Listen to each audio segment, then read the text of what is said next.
Dekat ayat Maliki Yaumiddin, kesalahan orang selalu buat adalah dekat Maliki tu, Maliki Yaumiddin. Betul ke? Salah. Kita biasa dengar kadang-kadang setengah imam masjid dia akan baca Maliki. Betul ke salah? Maliki Yaumiddin. Maliki Yaumiddin.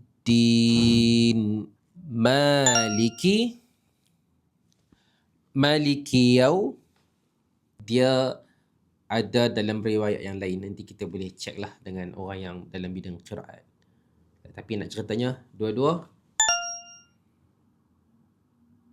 okey, maksudnya boleh. Maliki Yaumiddin.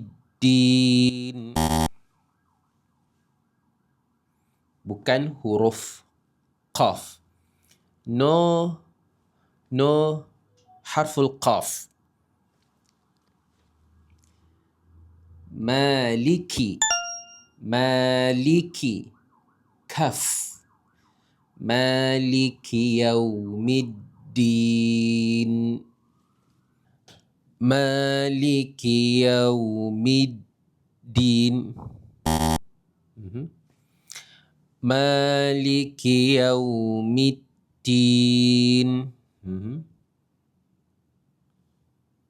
Wait a minute. Maliki Yaumiddin.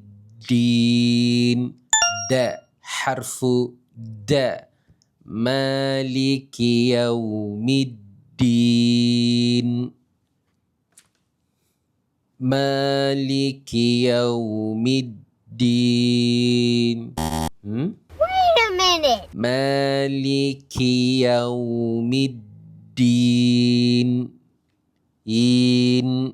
Harfu nun. Ad-din. Bukan ad-din. Spell correctly. Bunyikan huruf nun itu. Nun. Kita ada Al-Quran surah Nun. Sebab ejaan dia adalah nun, waw, nun. Nun. It's not nun.